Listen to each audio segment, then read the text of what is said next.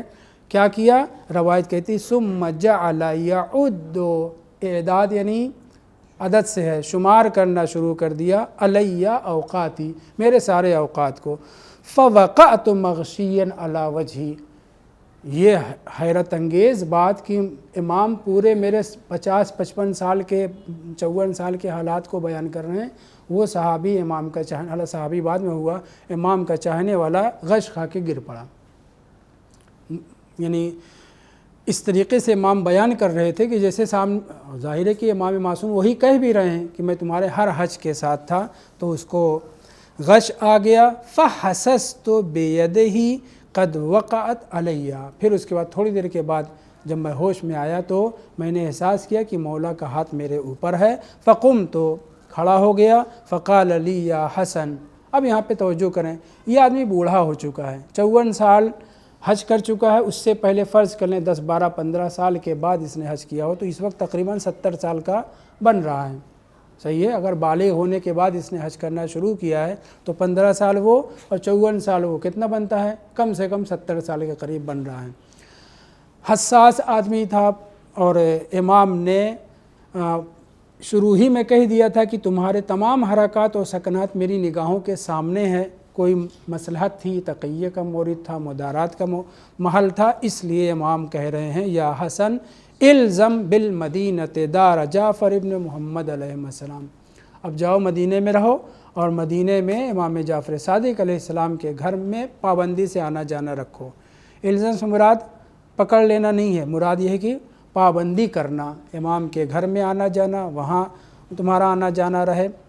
اور اس کے بعد فرما رہے ہیں یعنی کیا، یعنی چھٹے امام کا گھر اس وقت موجود تھا 293 ہجری میں، کیونکہ یہ واقعہ کب کا ہے، 293 ہجری کا ہے۔ ولا یہمنک طعامک ولا شرابک وما یستر عورتک، اور تمہیں نہ کھانے پینے کی فکر رہے نہ تمہارے لباس کی، یعنی ہم تمہارا لباس بھی فراہم کریں گے، تمہارا کھانے کا بھی انتظام کریں گے، تمہارے پانی کا بھی انتظام کریں گے، بس تم مدینہ میں امام جعفر صادق علیہ السلام کے گھر میں رہنا یا ان کے یہاں آنا جانا رکھنا۔ ثم دفع الی دفترا فیہ دعاء الفرج والصلاۃ علیہ، پھر اس کے بعد امام نے ایک دفتر یعنی ایک نوشتہ مجھے، ایک کاپی یا ایک نوشتہ تحریر دی، جس میں دو چیز تھی، ایک تو دعائے فرج تھی، دوسرے امام کے اوپر درود کیسے بھیجا جائے گا امام زمان علیہ السلام کے اوپر، وہ بھی مکتوب تھا۔ دعائے فرج کے صلوات تو ہر امام کے اوپر مفاتیح میں بھی ذکر ہے اور دعاؤں کی کتابوں میں ہے، لیکن دعائے فرج کے سلسلے میں اختلاف ہے۔ ایک دعائے فرج جو ہم لوگ مشہور پڑھتے ہیں، ایک دعائے فرج جو چھٹے امام نے بیان کی تھی، اس کو امام زمان علیہ السلام نے بھی ذکر کیا ہے، اور وہ میں اس کاغذ میں لکھے ہوئے ہوں۔ اور ایک ہے دعائے فرج جس کو کلمات الفرج کہا جاتا ہے، اور ہم اس کو بعض لوگ، ہم یہی شیعیان اہل بیت قنوت میں پڑھتے ہیں، لا الہ الا اللہ العلی العظیم والی، تو وہ بھی دعائے فرج ہے۔ وہ دعائے فرج جو چھٹے امام سے ماثور ہے، اور یہ دعائے فرج جو امام زمان علیہ السلام نے ان کو سکھائی، اور درود پڑھنا 8ویں امام کی زیارت کے بعد ان کے اوپر درود ہے، اسی طرح سے امیر المومنین، اسی طرح سے دیگر ائمہ دین۔ تو جناب حسن ابن وجنہ نصیبی کو امام نے ان کے اوپر عنایت کی، اس بوڑھے بزرگوار کے اوپر، اہل بیت کا چاہنے والا ہے، امام نے لازم سمجھا کہ اس کو اپنا دیدار کرائیں، اپنے دیدار سے اس کو مشرف کیا، اور اس کے حج کے سلسلے میں کچھ نہیں کہا کہ مثلا یہ 50 سال سے زیادہ حج کرنے کی کیا ضرورت ہے، بلکہ امام نے تشویقی کلمات کہے ہیں، اور حج کرنے سے باز نہیں رہنا چاہیے امکان اور استطاعت کی صورت میں، کہ اگر روایات موجود ہیں کہ اگر حج بیت اللہ کو چھوڑ دیا گیا تو خداوند متعال عذاب آنے میں دیر نہیں کرے گا،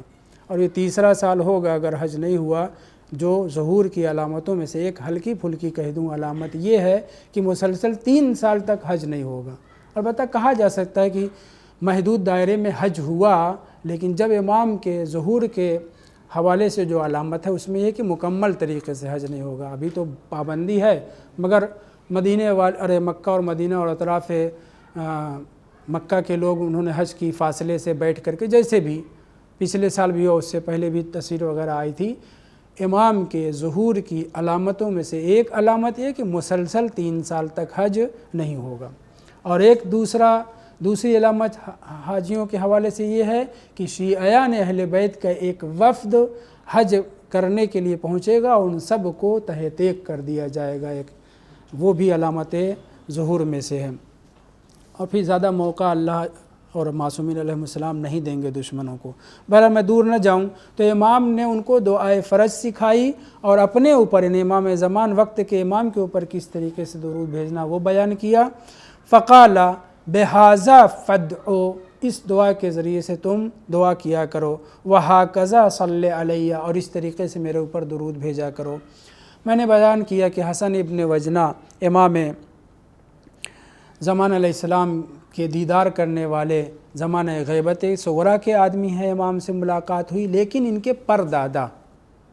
ابن وجنہ کے پردادا جناب امام حسن علیہ السلام کے اصحاب میں سے تھے، ان کے صحابیوں میں سے تھے، اور پورا یہ خاندان اہل بیت کا چاہنے، خاندان ان کے افراد اوپر تک جو ہے چاہنے والے تھے۔ اس وقت موجود تھے جب دوسرے سفیر اس دنیا سے رخصت ہو رہے تھے، تو ان لوگوں نے، ان کے پردادا نے پوچھا تھا کہ جناب کس کی طرف ہم مراجعہ کریں گے؟ غیبت صغریٰ میں تیسرا سفیر بنانے کے لیے پوچھا ان سے، دوسرے سفیر مرحوم ہونے والے ابو جعفر محمد ابن عثمان عمری سے، تو انہوں نے بیان کیا کہ حسین ابن روح نوبختی۔ تو وہ جو چند بزرگان موجود تھے غیبت صغریٰ میں، ان میں سے پردادا جناب حسن ابن وجنہ کے بھی موجود تھے۔ بہرحال یہ بزرگوار شخصیت تھی، خود بزرگان شیعہ میں سے تھے۔ امام نے ان سے چند سفارشیں کی، ایک کہ امام صادق علیہ السلام کے گھر میں رہنا، وہاں ان کا تمہارا آنا جانا زیادہ رہے۔ امام نے یہ نوازش کی کہ ان کو یہ درود اور کلمات فرج، دعائے فرج، اسی دعائے فرج کو کلمات فرج بھی کہا جاتا ہے، ہمارے بعض بزرگوں نے اس کو کلمات الفرج بھی کہا ہے۔ بہرحال وَلَا تُؤْتِهُ إِلَّا مُحِقِّ اولیائی، پارٹی بازی، یہ پارٹی بازی نہیں ہے، جو مستحق ہیں، جو صحیح ہیں، جو لائق ہیں، ان تک بعض خصوصی پیغام کو پہنچایا جاتا ہے۔ اہل بیت طاہرین علیہ السلام نے اپنے چاہنے والوں کو ہمیشہ قدر کی نگاہ سے دیکھا ہے، ان کی حمایت کی ہے، ان کی نصرت کی ہے، ظاہری طور پر بھی اور غائبانہ طور پہ بھی۔ آج جو حسن ابن وجنہ سے کہہ رہے ہیں امام زمان علیہ السلام، وہ یہ کہ یہ جو میں دعائے فرج تم کو سکھا رہا ہوں، یہ جو درود اپنے اوپر کیسے بھیجا جا رہا ہے سکھا رہا ہوں، یہ سب کو نہ بانٹنا، سب سے نہ بیان کرنا، الا محق اولیائی، جو پکے میرے چاہنے والے ہیں، دوسرے لفظوں میں پختہ شیعہ، مضبوط شیعہ، ان کو بیان کرنا۔ وَإِنَّ اللَّهَ مُوَفِّقُكَ، اور خداوند متعال تمہاری توفیق میں اضافہ کرے گا۔ فَقُلْتُ مَوْلَايَ، امام اس طریقے سے ان سے گفتگو کر رہے تھے کہ ان کو شبہ ہوا کہ اب اس کے بعد میری ملاقات نہیں ہوگی کیا؟ پہلی ملاقات ہے، لیکن گویا ان کا دل یہ چاہ رہا کہ جب امام اتنا مجھے نواز رہے ہیں تو سوال کر لوں، پوچھ لیا۔ فَقُلْتُ مَوْلَايَ لَا أَرَاكَ بَعْدَهَا، آج کے بعد میں آپ کو کیا دیکھ نہیں پاؤں گا؟ فقال، تو امام علیہ السلام نے فرمایا، یا حسن اذا شاء اللہ، اگر اللہ چاہے گا تو کیوں نہیں، تم میری ملاقات کر سکتے ہو، مجھے دیکھ سکتے ہو۔ قال، راوی بیان کرتا ہے، یعنی کون؟ حسن ابن وجنہ، فانصرفت من حجتی، میں اپنے اس 54ویں حج کر کے مدینہ واپس آیا۔ وَلَزِمْتُ دَارَ جعفر ابن محمد علیہ السلام، چھٹے امام کے گھر کی پابندی سے وہاں جانا شروع کیا۔ فَأَنَا أَخْرُجُ مِنْهَا کی ضمیر دار کی طرف پلٹی، دار مؤنث ہے، میں اس گھر سے نکلتا بھی تھا لیکن جلدی سے واپس آ جاتا تھا۔ فَلَا أَعُودُ إِلَيْهَا إِلَّا لِثَلَاثِ خِصَالٍ، گھر کا آنا جانا تھا، چھٹے امام کے گھر سے پابندی کرنے کو کہا تھا، نہیں یہ کہ وہاں اندر گھر میں رہنے کا، کیونکہ وہاں بنی ہاشم میں سے کوئی رہا ہوگا، تو یہ کہنے کہ میں وہاں سے کم نکلتا تھا، اگر نکلتا تھا تو لثلاث خصال، 3 صورتیں تھیں جس کی وجہ سے میں وہاں سے ہٹتا تھا۔ ایک لتجدید وضو، کبھی وضو کی تجدید کرنا ہو، اور لنوم، سونے کے لیے، ظاہر ہے کہ دوسرے کا گھر ہے، یعنی امام کا گھر ہے تو بنی ہاشم وہاں رہے ہوں گے، اور لوقت الافطار، یا جب میں روزہ جس دن روزہ رہتا تھا اس دن افطار کے لیے۔ فادخل بیتی وقت الافطار، میں اپنے گھر میں آ جاتا تھا، فاصیب رباعیا مملوءا ماء ورغیفا علی راسہ علیہ ما تشتہی، اور اس کے بعد فرماتے ہیں کہ جب میں اپنے گھر پہنچتا تھا تو کبھی مجھے، یعنی امام نے کیا کہا تھا، تم اپنے کھانے کی فکر نہ کرنا، پینے کی فکر نہ کرنا، اپنے لباس کی فکر نہ کرنا، ہم تمہارے کھانے پینے اور لباس کے ذمہ دار ہیں۔ تو وہی وہ بتا رہے ہیں کہ فادخل بیتی وقت الافطار، وقت افطار میں اپنے گھر میں داخل ہوتا تھا، فاصیب، مجھے مل جاتا تھا، رباعیا، ایک چوکور قسم کا برتن، مملوءا ماء، جس میں پانی بھی بھرا رہتا تھا اور روٹی بھی وہاں پہ ہوتی تھی، ورغیفا علی راسہ، اس پانی کے جام میں اوپر، جیسے ہم آپ سالن لیتے ہیں تو اس کے اوپر روٹی کبھی کبھی رکھ دیتے ہیں، ویسے ہی وہ پانی کے جام پہ روٹی ہوتی تھی۔ ما تشتہی نفسی بالنہار، دن میں جو میری خواہش ہوتی تھی کھانے کی وہی مجھے اس میں کھانے میں مل جاتا تھا، فآکل ذالک، تو میں اسے کھا لیتا تھا، فہو کفایہ لی، یعنی اس جام کے اندر پانی ہوتا تھا اور صرف روٹی نہیں، ایسا نہیں ہے، دن میں جو میری خواہش ہوتی تھی عصر کے وقت یا افطار کے وقت مجھے وہ کھانا مل جاتا تھا، فہو کفایۃ لی، وہ میرے لیے کافی ہوتا تھا، یعنی میرا پیٹ باقاعدہ سے بھر جاتا تھا۔ یہ تو ہو گیا کھانے اور پینے کا مسئلہ۔ وَكَسْوَةَ الشِّتَاءِ فِي وَقْتِ الشِّتَاءِ وَكَسْوَةَ الصَّيْفِ فِي وَقْتِ الصَّيْفِ، اور میرے لیے الحمدللہ جاڑے کے دنوں میں جاڑے والا لباس، ٹھنڈک کے دنوں میں ٹھنڈک سے بچانے والا لباس، اور گرمی کے دنوں میں گرمی سے بچانے والا یا ہلکا لباس مل جاتا تھا۔ وَإِنِّي لَأَدْخُلُ الْمَاءَ بِالنَّهَارِ وَأَرُشُّ الْبَيْتَ، میں اس گھر میں پانی بھی چھڑکا کرتا تھا، پانی وہاں دیا کرتا تھا، ارش یعنی پھیلانا، پھینکنا اور چھڑکنے کے معنی میں۔ وَأَدَعُ الْكُوزَ فَارِغًا، پانی جو تھا پی لیتا تھا یا جو بچتا تھا اس کو چھڑک دیتا تھا، وہ کوزہ جس میں پانی ہوا کرتا تھا اس گھر میں، وہ میں وہاں پہ ڈال دیا کرتا تھا۔ لیکن فَأُوتَى بِالطَّعَامِ، یا فَأُوتِيَ بِالطَّعَامِ وَلَا حَاجَةَ لِي إِلَيْهِ، کبھی کبھی اتنا کھانا ہوتا تھا کہ مجھے اس پورے کھانے کی ضرورت نہیں ہوتی تھی، تو کیا کرتا تھا، فَأَتَصَدَّقُ بِهِ لَيْلًا، میں اسے رات میں دوسروں کو دے دیا کرتا تھا، لِأَنْ لَا يَعْلَمَ بِي مَنْ مَعِي، تاکہ وہاں آس پاس جو میرے ساتھ اٹھنے بیٹھنے والے لوگ ہیں انہیں علم نہ ہونے پائے کہ یہ جو مجھے غذا مل رہی ہے، یہ جو مجھے کھانا مل رہا ہے، یہ جو مجھے موسم کے اعتبار سے لباس مل رہا ہے، یہ سب معجزانہ طور پر امام کی عنایت کی وجہ سے مجھے مل رہا ہے، یہ لوگ نہ جان پائیں۔ تو دیکھا آپ نے کہ امام زمان علیہ السلام حسن ابن وجنہ نصیبی سے کیا فرما رہے ہیں کہ یہ آج نہیں، 54 سال سے جو تم حج کر رہے ہو، پورے حج میں انی معک، لفظ کیا استعمال تھا، میں تمہارے ساتھ ہوتا ہوں۔ روایات موجود ہے، آپ کے سامنے پڑھی جا چکی ہے کہ امام زمان علیہ السلام ہر سال حج میں حاضر ہوتے ہیں اور مومنین کے دعاؤں کے اوپر آمین کہتے ہیں، جیسے کہ حضرت خضر علیہ السلام نے خود یہی کہا ہے۔ روایت موجود ہے، چھٹے امام سے یا کس امام سے بیان کی جا چکی ہے کہ جناب خضر کی بھی بہت سی ذمہ داریوں میں سے ایک ذمہ داری یہ ہے کہ وہ مومنین کی دعاؤں کے اوپر لبیک کہتے ہیں، نہ صرف حج کے موقع پر، روایت میں جو ذکر ہوا وہ حج کے موقع پر، لیکن اور جگہوں پہ بھی جناب خضر سہارا بنتے ہیں لوگوں کے لیے، مومنین کے لیے، امام زمان علیہ السلام کے لیے انس کا باعث ہیں اور مومنین کے لیے بھی انس کا باعث ہیں۔ بس فرق یہ ہے کہ ہم جناب خضر علیہ السلام کو یا امام زمان عجل اللہ تعالیٰ فرجہ الشریف کو نہیں دیکھ پاتے، ہم اپنی بصیرت کی نگاہوں سے دیکھتے ہیں، لیکن بصارت ہماری اتنی قوی نہیں، میں اپنے کو کہہ رہا ہوں کہ ہم امام زمان علیہ السلام کو دیکھ سکیں، لیکن یہ یقین ہے کہ امام ہمارے لیے، ہماری نصرت و حمایت کے لیے دعا کرتے رہتے ہیں۔ اس بات کو ختم کرنے کے لیے ہماری گفتگو چونکہ امام کے علم کے حوالے سے اور کل بیان کیا جا چکا ہے کہ امام نے نہ صرف یہ کہ ان کے نام بلکہ ان کے آبا کے نام اور ان کے قبائل کے نام بیان کیے تھے، اس حوالے سے بھی دو ایک باتیں اور بھی سن لیں۔ مسند فاطمہ نام سے صلوات اللہ علیہ، مسند اللہم صلی اللہ علیہ، دو مشہور کتاب ہے، ایک سنی کی لکھی ہوئی، ایک شیعہ کی لکھی ہوئی۔ سنی جو ہے کون ہے، وہ جلال الدین سیوطی، یہی سیوطی جس کو ہم پڑھتے ہیں، اس نے بہت سی کتابیں لکھی ہیں، اور بعض نے کہا ہے کہ وہ شیعہ ہو کر کے اس دنیا سے رخصت ہوئے۔ بہرحال انہوں نے جناب سیدہ صلوات اللہ علیہ کی دعائیں تعقیبات نماز کے طور پر یا ان کے کلمات سب کو جمع کر کے اس کا نام مسند فاطمہ رکھا۔ میں البتہ پرانے لوگوں کے حوالے سے ذکر کر رہا ہوں، 900 کچھ یا 31 یا 39 میں ان کا انتقال ہوا جلال الدین سیوطی کا۔ اور ایک دوسرے بزرگوا جو ہمارے شیعہ ہیں وہ جناب طبری امامی، یہی دلائل الامامہ والے، جن کی ایک کتاب ایک جلد میں دلائل الامامہ یہاں پہ بھی ہے، اوپر بھی ہے، ظاہر یہاں دیکھا یا کہیں بہرحال دلائل الامامہ مشہور ہے ان کی کتاب۔ پرانے علماء میں سے ہیں، غیبت صغریٰ کے ظاہراً ہیں یا غیبت کبریٰ کے ابتدا کے ہیں،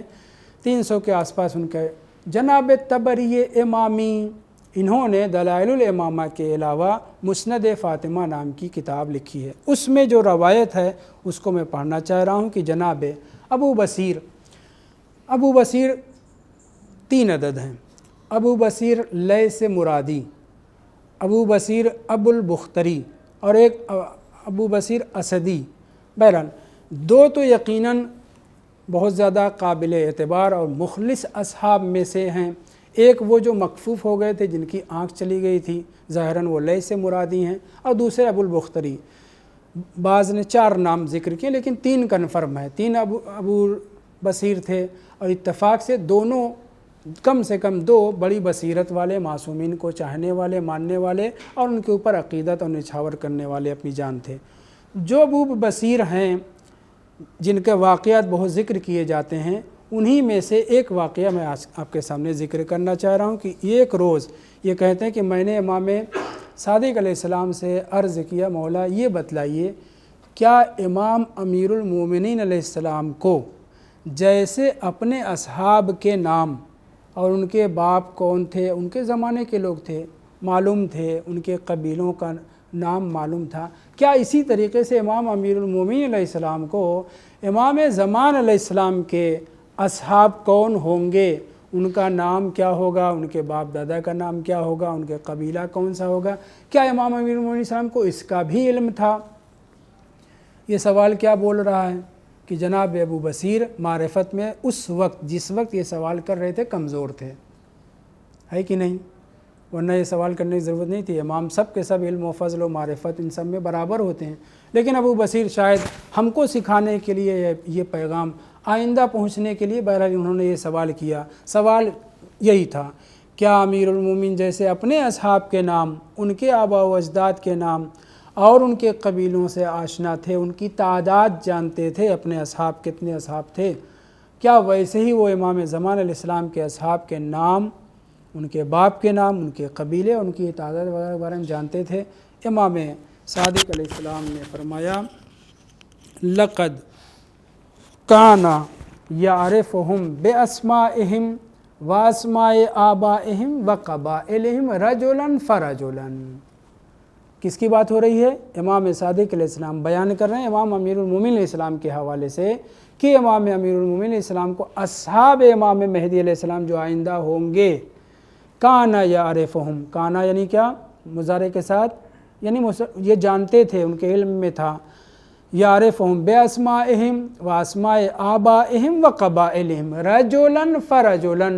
آئندہ کون امام زمان علیہ السلام کا صحابی ہوگا، انصار میں سے ہوگا، 313 میں سے ہوگا یا 10,000 میں سے ہوگا یا فئام 10,000 جو لشکر ہوگا، ان سب کے بارے میں امام امیر المومنین علیہ السلام کو علم تھا۔ اور اس کے بعد وہ علم امام حسن مجتبی علیہ السلام کو منتقل ہوا، پھر اس کے بعد امام حسین علیہ السلام کو، پھر علی ابن الحسین امام سجاد علیہ السلام کو، پھر محمد ابن علی الباقر علیہ السلام کو۔ اس کے بعد فرماتے ہیں وَكُلُّ مَا عَلِمَهُ محمد ابن علی، یعنی اپنے باپ امام باقر علیہ السلام کے سلسلے میں چھٹے امام فرماتے ہیں وَكُلُّ مَا عَلِمَهُ محمد ابن علی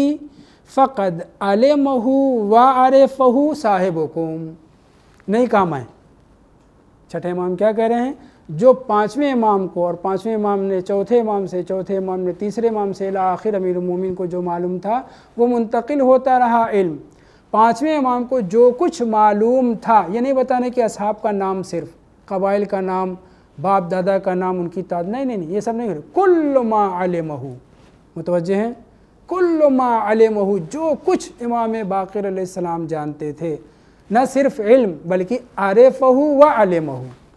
جتنا علم و معرفت و کچھ سب کچھ تھا، اس کے لیے کیا فرمانا ہے؟ فقد علمہ وعرفہ صاحبکم، تمہارے صاحب بھی ان سب علوم کو، ان سب معارف کو جانتے ہیں۔ امام نے نہیں کہا میں، ابو بصیر سامنے ہیں، کہہ سکتے تھے، لیکن امام نے اس جملہ مناسب نہیں سمجھا۔ اب ابو بصیر کو تو معلوم ہو گیا، کافی ہے، لیکن اس کے باوجود مزاج فرق کرتا ہے اصحاب کا، کیسے کیسے اصحاب ائمہ گزرے ہیں، حالات زندگی میں پڑھنے کے بعد پتہ چلتا ہے۔ ان کا مزاج دیکھیں، امام نے کہہ دیا کافی تھا، یعنی میں بھی جانتا ہوں کہ امام زمان علیہ السلام کے اصحاب کتنے ہوں گے، ان کا نام کیا ہوگا، ان کے آبا کا نام کیا ہوگا، ان کا قبیلہ کا نام کیا ہوگا، سب میں جانتا ہوں۔ جبکہ امام نے کلی بات کہی ہے، وہ کیا؟ فقد علمہ وعرفہ، امام نہ صرف ان کے قبائل کا نام بلکہ آئندہ قیامت تک ہونے والی ہر چیز کا علم ہر چیز کے علم و دانش و معرفت امام زمان علیہ السلام کو ہوتی ہے، زمانے کے امام کو ہوتی ہے۔ تو یہی ان کے زمانے کے امام جعفر صادق علیہ السلام کو علم تھا، کہہ دیا امام نے، لیکن جناب ابو بصیر مطمئن نہیں ہوئے، دوسرے لفظوں میں اطمینان حاصل کرنے کے لیے ایک سوال کیا، مکتوب آپ لوگوں کے پاس لکھا ہوا ہے، یعنی آپ کو جو علم ہوا اصحاب امام مہدی علیہ السلام کا، تو رسول خدا نے امیر المومنین کو بتایا ہوگا، امیر المومنین نے امام حسن علیہ السلام کو بتا دیا، انہوں نے ارث کے طور پر علم چھوڑا، وہ تحریر آپ تک پہنچی ہے،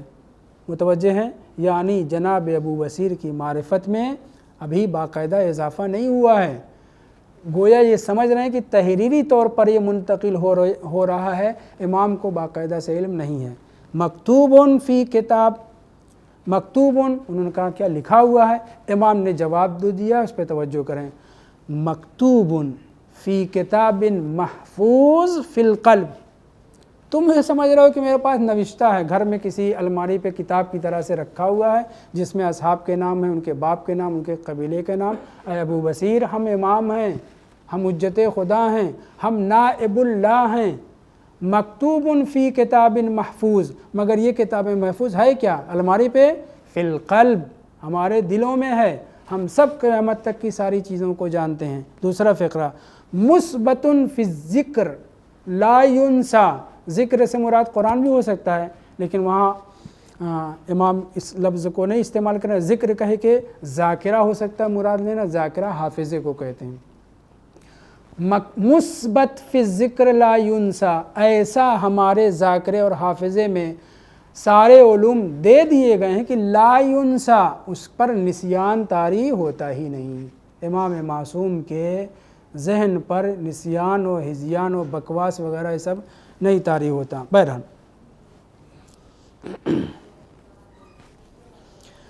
تو انہوں نے ابو بصیر نے کہا مولا اگر ایسی بات ہے تو مجھے 313 ذہن میں رہے کہ 313 ان کے ہائی لائٹ تھا، دوسرے لفظوں میں سرخی تھی، وہ سبھی اصحاب ائمہ غالباً، میں کلی طور پہ نہیں کہتا، غالباً اصحاب ائمہ 313 کا عنوان جانتے تھے۔ تو انہوں نے کہا مولا ایسا کریے، یہ میرا ساتھی میرے پاس ہے، اس کو لکھنا آتا ہے، آپ بول دیجئے سب کے نام، ان کے باپ دادا کے نام، ان کے قبیلے کا نام لکھوا دیجئے۔ اس وقت مصلحت نہیں تھی، امام نے کہا جمعہ کے دن نماز پڑھ کے آنا۔ ابو بصیر چلے گئے، جمعہ کے دن نماز ختم ہونے کے بعد فوری طور پر پہنچ گئے، مگر اپنے ساتھی کو لے کر کے نہیں ہے جو لکھ سکتا تھا۔ اب یا تو ابو بصیر اس وقت ان کی نگاہ کام نہیں کر رہی تھی اس لیے، یا واقعاً لکھنا نہیں جانتے، لکھنا ان کو نہیں آتا تھا، بہرحال کوئی بھی وجہ رہی ہو، جناب ابو بصیر اپنے ساتھی کو لے کر کے نہیں پہنچے۔ امام نے ٹوکا آئے ہو تو اپنے ساتھی کو کیوں نہیں لے کے آئے کہ جو لکھ سکتا تھا؟ تب انہوں نے کہا مولا میں چاہتا تھا کہ وقت کی پابندی کے ساتھ نماز کے بعد فوراً پہنچ جاؤں آپ کی خدمت میں۔ اب وہ صحابی ساتھی کہاں ہے، کب آئے گا معلوم نہیں، آئے گا بھی یا نہیں آئے گا، بہرحال انہوں نے اظہار لا اطلاعی لا علمی کیا۔ تب امام نے اپنے اصحاب میں سے بیٹھے ہوئے ایک شخص جس کو لکھنا آتا تھا اس کی طرف خطاب کر کے کہا جو میں بولنے جا رہا ہوں اس کو تم لکھو۔ اور پھر امام صادق علیہ السلام نے تمام اصحاب امام مہدی علیہ السلام کے نام، ان کے آبا کے نام ان کے قبیلے کا نام بیان کیا، اور اتفاق سے وہ چیز آج بھی محفوظ ہے۔ کہاں؟ کتاب دلائل الامامہ تبری امامی، جو اوپر تو ہے، پتہ نہیں شاید یہاں پہ ہے نہیں، وہ اوپر ہے۔ اس کتاب میں کون کتنے لوگ کہاں سے ہوں گے سب اس میں لکھا ہوا ہے، شہروں کا بھی نام، باپ کا بھی نام، وغیرہ وغیرہ۔ آپ لوگوں کو اگر مراجعہ کرنا ہے تو دلائل الامامہ تبری امامی صفحہ 307 سے شروع ہوتا ہے، 308 یا 9 تک یہ عبارت پہنچتی ہے۔ 5 منٹ ابھی ہے، صلوات پڑھیں محمد علیہ وسلم پر۔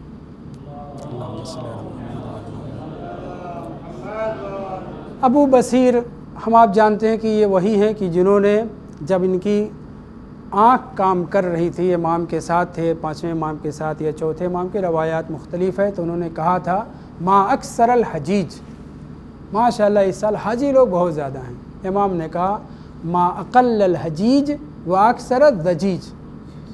شور شرابہ کرنے والے بہت ہیں، حج کرنے والے بہت ہیں۔ یہ عبارت، یہ جملہ 5ویں امام کی زندگی میں بھی ملتا ہے ابو بصیر کے ساتھ، 6ٹھے امام کی بھی زندگی میں ملتا ہے ظاہراً ابو بصیر کے ساتھ یا کسی ایک کے ساتھ۔ 4تھے امام کے زمانے میں آپ کا ایک ماننے والا تو کہوں گا، معرفت رکھنے والا نہیں کہوں گا، شہاب الدین زہری، محمد زہری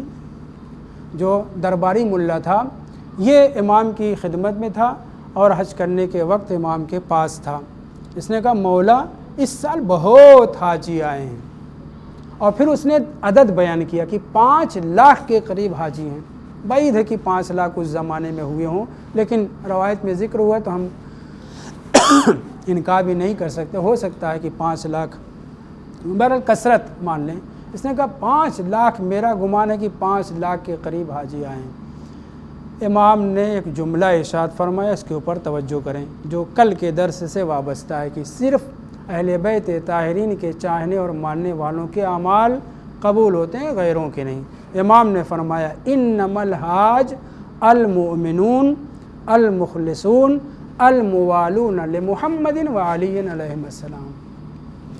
الحاج انما کی قید کے ساتھ، صرف اور صرف حاجی وہی ہے جو مومن ہے، جو موالی اہل بیت ہے۔ المخلصون جو مخلص ہے، الموالون لمحمد وعلی ومحبیہما المناوئون لشانئہما، لشانئہما، توجہ کریں، ولایت کافی نہیں ہے، تبرہ بھی ہونا چاہیے۔ برومان لعنت اگر ہم نہیں کہیں گے تو یہ یاد رکھیے کہ یہ ولایت بھی چھن سکتی ہے، لفاظی نہیں ہے۔ درس میں ایک مرتبہ ذکر کر چکا ہوں کہ لا الہ الا اللہ کہنے والوں کا لا الہ الا اللہ چھین لیا جائے گا اگر انہوں نے محمد رسول اللہ نہیں کہا۔ توحید کی پہلے باب میں 36 یا 38 روایتیں ہیں، اس میں دیکھ لیجئے موجود ہیں۔ سارے اعمال، سارے کرتوت کہوں، سارے اعمال مخالفین کے، کوئی ایک بھی اچھا سے اچھا عمل قبول نہیں کیا جائے گا۔ زہری سے امام کہہ رہے ہیں انما الحاج، تم یہ سمجھ رہے سب کے سب حاجی ہیں، الحاج صرف وہی لکھ سکتا ہے جو اہل بیت کا چاہنے والا ہو، الحاج فلاں صاحب، بس وہی لکھ۔ امام فرما رہے ہیں المؤمنون المخلصون، قید کیا ہے؟ الموالون لمحمد وعلی علیہم السلام، یہی ایک قید کافی نہیں ہے۔ المعادون لشانئہما،